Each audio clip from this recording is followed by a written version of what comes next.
بسم اللہ الرحمن الرحیم۔ جب عالم دنیا میں ہر طرف شرک اور کفر کی آوازیں ہر جگہ سے شروع ہو گئی اور پوری دنیا میں بت پرستی جیسی بدتر لعنت نے دنیا والوں کو اپنے اندھیروں میں چھپا لیا، انسان ذات نے اپنے رب کریم کی بندگی چھوڑ دی اور درندوں جیسی زندگی گزارنے کا آغاز کر دیا۔ جہالت اور گمراہی کی وجہ سے اپنے خدا کے رشتوں کو بھلا دیا، اپنے جگر کے ٹکڑوں کو زندہ درگور کرنے جیسی ملعون رسومات کو اپنا مقصد بنایا اور بھی سینکڑوں برائیاں اپنے وجود میں شامل کر دی اور ہر سمت اندھیرا چھا گیا۔ اس وقت اللہ تعالیٰ کی ذات کو انسان ذات کی حالت پر رحم آ گیا اور اپنے محبوب برگزیدہ پیغمبر نبی مکرم صلی اللہ علیہ وسلم کو دنیا کا آخری پیغمبر اور ہادی بنا کر دنیا میں انسان ذات کی رہنمائی کے لیے پیدا فرمایا۔ جب نبی مکرم صلی اللہ علیہ وسلم نے اپنی زبان اطہر سے اپنے پروردگار عالم کا پیغام لوگوں تک پہنچانا شروع کر دیا تو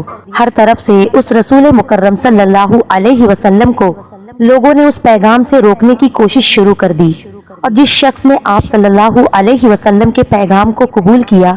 اس پر مصیبتوں کے پہاڑ گرانے شروع کر دیے اور طرح طرح کی اذیت دینا شروع کر دی۔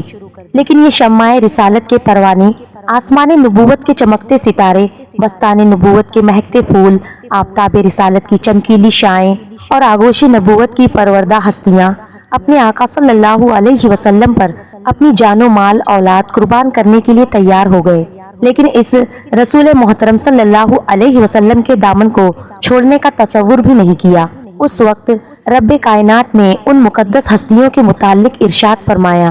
یہی وہ لوگ ہیں جن کو اللہ تعالیٰ نے ہدایت دی اور یہی عقل والے ہیں۔ جب ان مقدس ہستیوں نے اپنے خود ساختہ معبود کی غلامی کو چھوڑ کر ایک خدا کی غلامی اختیار کی تو انہی لوگوں نے وہ تکالیف دینا شروع کر دی جن کو پڑھ کر انسان کانپ اٹھتا ہے۔ لیکن سلام ہے ان صحابہ کرام رضی اللہ تعالیٰ عنہ کو جنہوں نے اپنی جان اسلام کے خاطر قربان کر دی، لیکن اپنے مولا کریم کے پیغام کو اپنے دل سے نکالنے کا تصور بھی نہیں کیا۔ ان مقدس ہستیوں کے واقعات کو پڑھ کر ایک مسلمان کا ایمان شک اور شبہات سے پاک ہو جاتا ہے اور ہر قدم پر اپنی کامیابی کا یقین زیادہ بڑھ جاتا ہے۔ حضرت یاسر بن عامر رضی اللہ عنہ یمن کے باشندے تھے۔ یہ آپس میں 4 بھائی تھے، حضرت یاسر، مالک، حارث اور ایک چھوٹا تھا۔ یہ چوتھا نمبر بھائی جس سے سب سے زیادہ محبت کرتے تھے ایک مرتبہ کہیں گم ہو گیا، جس کی کوئی خبر ان کو نہ ملی۔ یہ لوگ اپنے بھائی کی محبت کی شدت کی وجہ سے دل کے ہاتھوں مجبور ہو کر اپنے بھائی کو ڈھونڈنے کے لیے گھر سے نکلے، اپنے علاقے کا چپا چپا چھان مارا، لیکن ان کا محبوب بھائی ان کی نظروں نے نہیں دیکھا۔ آخر حضرت یاسر رضی اللہ تعالی عنہ اپنے دونوں بھائی مالک اور حارث کے ساتھ اپنے بھائی کو تلاش کرتے کرتے مکہ پاک کی سرزمین میں پہنچ گئے، لیکن یہاں بھی انہیں اپنے بھائی کے متعلق کوئی معلومات نہ مل سکی۔ لیکن اس پاک سرزمین میں آقائے نامدار حضرت صلی اللہ علیہ وسلم نے توحید کا پرچم بلند کر رکھا تھا اور یہ دولت حقیقی حضرت یاسر کے مقدر میں لکھی جا چکی تھی۔ جیسے ہی یہ اعلان اس مقدس شخصیت کے کانوں میں پہنچا تو اپنے بھائیوں کو کہنے لگا کہ میں نے وہ دولت ابدی حاصل کر لی ہے کہ اب مجھے کسی دوسرے چیز کی ضرورت نہیں ہے۔ اگر رہنا چاہتے ہو تو میرے ساتھ رہ سکتے ہو، ورنہ تم اپنی مرضی سے مجھے چھوڑ کر جا سکتے ہو، مجھے تم سے شکایت نہیں ہے۔ یہ بات سن کر دونوں بھائی مایوس ہو کر سرزمین مکہ پاک سے اپنے ملک یمن چلے گئے، لیکن حضرت یاسر بن عامر رضی اللہ تعالی عنہ نے مکہ پاک میں سکونت اختیار کر دی اور یہاں ابو حذیفہ بن مغیرہ سے خلیفہ تعلقات پیدا کر لیے۔ ابو حذیفہ نے اپنی ایک نیک سیرت لونڈی حضرت سمیہ بنت خبادہ رضی اللہ تعالی عنہا حضرت یاسر بن عامر رضی اللہ تعالی عنہ کو بخش دی، جس سے انہوں نے نکاح کر لیا اور اپنی زندگی کے دن مکہ پاک میں گزارنے لگے۔ بالآخر قدرت نے حضرت یاسر اور حضرت سمیہ رضی اللہ تعالی عنہما کو ایک خوبصورت اور سیرت بچہ عطا فرمایا، جس کا نام حضرت عمار رضی اللہ تعالی عنہ رکھا گیا۔ یہ مقدس بچہ آگے چل کر اپنی سیرت و صورت، کردار و گفتار عشق رسول میں جل کر تاریخ اسلام کا ایک مستقل لال بن گیا، جس کی سیرت اور عشق کے واقعات پڑھ کر انسانی عقل دنگ رہ جاتی ہے۔ ابو حذیفہ بن مغیرہ نے حضرت یاسر، سمیہ، عمار رضی اللہ عنہما کو بڑی اچھی طرح سے رکھا تھا۔ پھر جب ابو حذیفہ بن مغیرہ نے وفات کی تو آل یاسر رضی اللہ تعالی عنہ اپنی زندگی کے لمحات گزارنے کے لیے کسی کے محتاج نہیں تھے۔ پھر وقت نے کروٹ بدل ڈالی تو وادی غیر زیرہ کے سالار محمد مصطفیٰ صلی اللہ علیہ وسلم نے اعلان نبوت فرمایا اور ہر طرف توحید کا پیغام عام کر دیا، تو آہستہ آہستہ لوگ اس اعلان نبوت پر لبیک کہہ کر دین اسلام کو اپنا آخری سرمایہ سمجھ کر اس دین کو قبول کرنے شروع ہو گئے۔